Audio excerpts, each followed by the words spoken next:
Matriculation மாணவர்களைப் போலவே படிவம் 6 மாணவர்களுக்கும் மாதாந்திர உதவித்தொகை வழங்குவது குறித்து அரசாங்கம் பரிசீலித்து வருவதாக பிரதமர் டத்தோஸ்ரீ அன்வார் இப்ராஹிம் தெரிவித்துள்ளார். ஜோஹர் பாருவில் உள்ள தமுங்கோங் இப்ராஹிம் ஆசிரியர் பயிற்சி கழகத்திற்கு வருகை புரிந்த பிரதமர் பயிற்சி ஆசிரியர்கள் மற்றும் 6ஆம் படிவ மாணவர்களுடன் நடைபெற்ற கலந்துரையாடலில் போது இதனை தெரிவித்தார். பல்கலைக்கழகத்திற்கு முந்தைய கல்வியில் சமத்துவத்தை உறுதிப்படுத்தும் வகையில் 6ஆம் படிவ மாணவர்களுக்கு இந்த உதவித்தொகை வழங்குவது குறித்து பரிசீலிக்கப்பட்டு வருவதாக பிரதமர் குறிப்பிட்டார். தற்போது மெட்ரிகுலேஷன் மாணவர்களுக்கு மாதம் 250 வெள்ளி உதவித்தொகை வழங்கப்பட்டு வரும் நிலையில் அதேபோன்ற நிதி உதவியை படிவம் 6 மாணவர்களுக்கும் வழங்குவதற்கு கொள்கை அளவில் முடிவு எடுக்கப்பட்டுள்ளதாக அவர் சுட்டிக்காட்டினார். படிவம் 6 நிர்வாகம் உயர்கல்வி அமைச்சின் கீழ் மாற்றப்பட்டுள்ள நிலையில் இதற்கான அமலாக்க நடைமுறைகள் தற்போது வகுக்கப்பட்டு வருவதாகவும் இதன் மூலம் இருதரப்பு மாணவர்களும் சமமான வசதிகளையும் உபகார சம்பள வாய்ப்புகளையும் பெறுவார்கள் என்றும்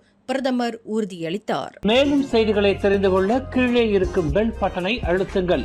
உங்கள் மகிழ்ச்சியை வெளிப்படுத்த லைக் மற்றும் ஷேர் செய்யுங்கள்.